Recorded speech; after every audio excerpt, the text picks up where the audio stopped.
जैसे जैसे लोकसभा चुनाव नजदीक आ रहा है, बीजेपी पर विपक्षियों का जुबानी हमला तेज होता जा रहा है।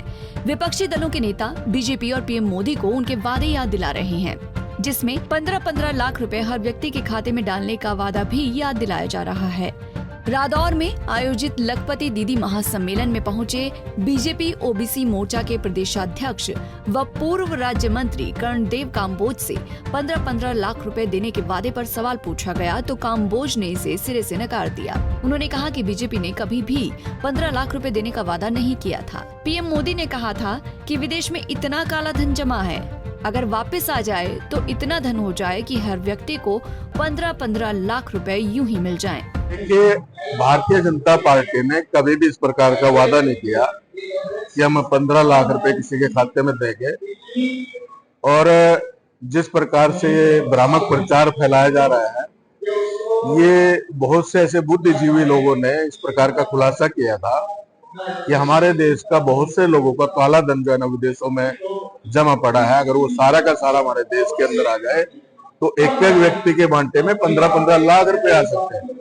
तो इस प्रकार का ये मामलों से मैं आया था जब सरकार नहीं बनी थी, और इन्होंने जो है ना बिना मतलब के ये भारतीय जनता पार्टी के ऊपर थोप रहे हैं कि भारतीय जनता पार्टी के किसी भी नेता ने कभी भी ये नहीं कहा कि हम लोगों के खाते में 15-15 लाख रुपए जमा कराएंगे।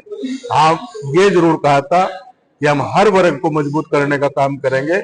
और आज हमारे प्रधानमंत्री नरेंद्र मोदी जी आज गरीब लोगों को जो है ना योजनाओं के साथ जोड़ करके आज उनको मजबूती प्रदान करने का काम कर रहे हैं।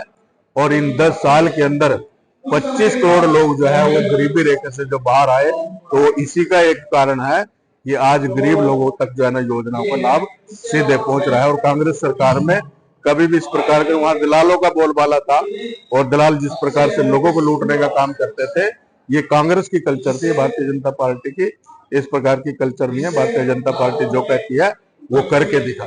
उधर इस मौके पर कर्णदेव काम्बोज ने राम मंदिर का भी मुद्दा उठाया और कहा कि इंडिया गठबंधन के नेताओं द्वारा जिस तरह से श्री राम के प्रति अभद्र टिप्पणियां की जा रही हैं, उसका जवाब जनता चुनाव में जरूर देगी।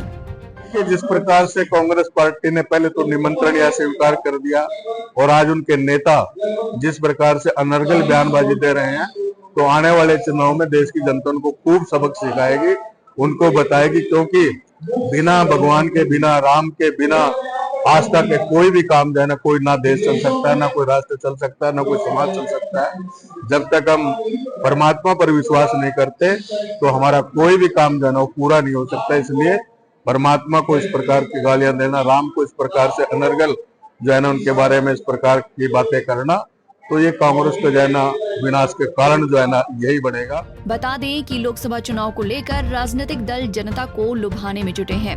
सरकार अपनी नीतियों को लेकर जनता के बीच जा रही है और विरोधी दल सरकार की गलत नीतियों को लेकर आवाज बुलंद कर रही हैं। इसी के मद्देनजर आज हरियाणा में राज्य स्तर पर लखपति दीदी महासम्मेलन का आयोजन किया गया, जिसमें बीजेपी के नेता महिलाओं को सशक्त बनाकर देश को विकसित राष्ट्र बनाने का दावा कर रहे हैं।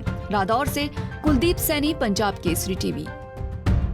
हमसे जुड़े रहने के लिए हमारे YouTube चैनल को सब्सक्राइब करें और नई वीडियो की नोटिफिकेशन के लिए बेल आइकॉन को दबाएं। अगर आप ये वीडियो Facebook पर देख रहे हैं तो लाइक जरूर करें और ज्यादा से ज्यादा शेयर करें। धन्यवाद।